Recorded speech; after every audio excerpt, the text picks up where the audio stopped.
आज हम जानेंगे कि कैसे जैन लड़कियां जेहादी की मीठी चिकनी चुपड़ी बातों में आकर घर से भाग जाती है और अपने जीवन को अपने ही हाथों बर्बाद कर देती है। माना कि जैन लोग पैसा कमाने में माहिर होते हैं, पर पैसे की जगह पैसा है और संस्कार की जगह पर संस्कार है।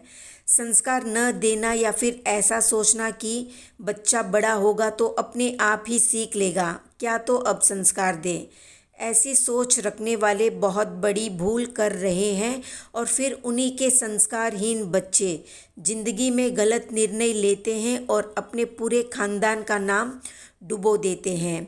ये वही लोग हैं जो फिर किसी लव जिहाद के शिकार होते हैं, क्योंकि लव जिहाद वालों को पता है उनकी तरह कट्टर संस्कार जैनी लोग अपने बच्चों को नहीं देते। जैनों की लड़कियों को आसानी से बरगलाया जा सकता है। इनको पता होता है संस्कारहीन जैनी धर्म के पक्के नहीं होते, आसानी से बातों में आ जाते हैं। इसके साथ ही ये पैसों से भी मालामाल होते हैं, जिससे अगर जैन लड़कियां जाल में फंस जाती है तो फिर इन लोगों की तो चांदी ही चांदी है। इनसे पैसे लूटना, फिर लड़की से शादी करके उसे अच्छे से यूज़ करना, उसे गर्भवती बना देना और फिर प्लान के अनुसार अगर वो उनकी बात मानकर इस्लाम कबूल कर लेती है तो नौकरानी की हैसियत के तौर पर उनको घर पर मार पीट करके काम वाली बाई की तरह रखा जाता है। या फिर जो कहना नहीं मानती या समझौता नहीं करती किसी भी बात पर, तो उनको फिर मार दिया जाता है, बेच दिया जाता है या फिर वेश्यालयों में सौंप दिया जाता है। तो एक सही संस्कार न देने के कारण पापा की परी फिर घर में काम वाली बाई की तरह जीवन बिताती है।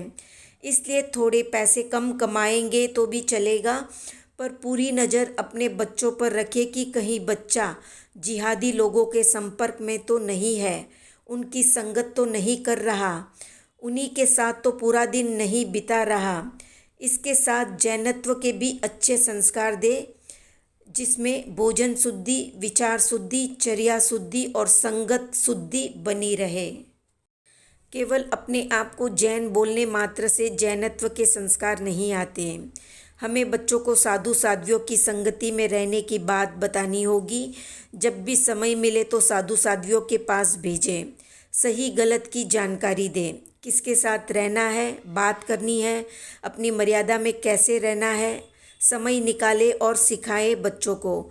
अन्यथा कब कोई आपके बच्चों को आपके खिलाफ जहर भर के इतनी दूर ले जाएगा कि आप बस पछताते रह जाएंगे। ये केवल बच्चों की ही गलती नहीं है कि उन्होंने एक जिहादी को पकड़ा, बल्कि माता पिता की सबसे बड़ी गलती है कि उन्होंने बच्चों को सही गलत की पहचान नहीं बताई। तो नाम के ही जैन बनकर न रहे, काम, संस्कार, विचार और आचरण भी जैनों जैसे रखे और अपने बच्चों को भी दे। जैनों की लड़की को अगर कोई अपने जाल में फंसाकर शादी कर लेता है तो उस जिहादी को 50,000 रुपये इनाम के तौर पर दिए जाते हैं। अगर हिंदू लड़की है तो अलग रकम दी जाती है, राजपूत है तो अलग रकम इन जिहादी को इनाम के रूप में दी जाती है।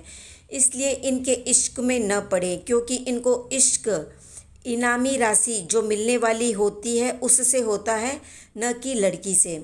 इसलिए प्यार व्यार इश्क इन थोते जज्बातों से बचकर रहे, वरना अपने घर में रानी की तरह रहने वाली लड़कियां अपना सब कुछ गंवाकर नौकरानी की ज़िंदगी जीने को मजबूर हो जाएगी। ये हकीकत है, सत्य है। विश्वास नहीं होता है तो जिनके साथ ये गुजर चुका है उनको देखें।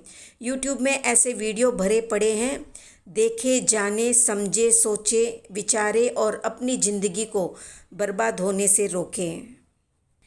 ये भी सोचे, क्या कभी कोई मुस्लिम लड़की हिंदू लड़कों की बातों में आती है?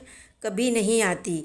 पर जैन लड़की आसानी से किसी भी जिहादी की बातों में तुरंत आ जाती है। इसलिए अपने आप पर संयम रखें, काबू रखें। तो आप सबको क्या लगता है, जैन लड़कियां जिहादी की बातों पर इतना जल्दी भरोसा क्यों कर लेती है? कमेंट में बताएं, अपनी राय दें।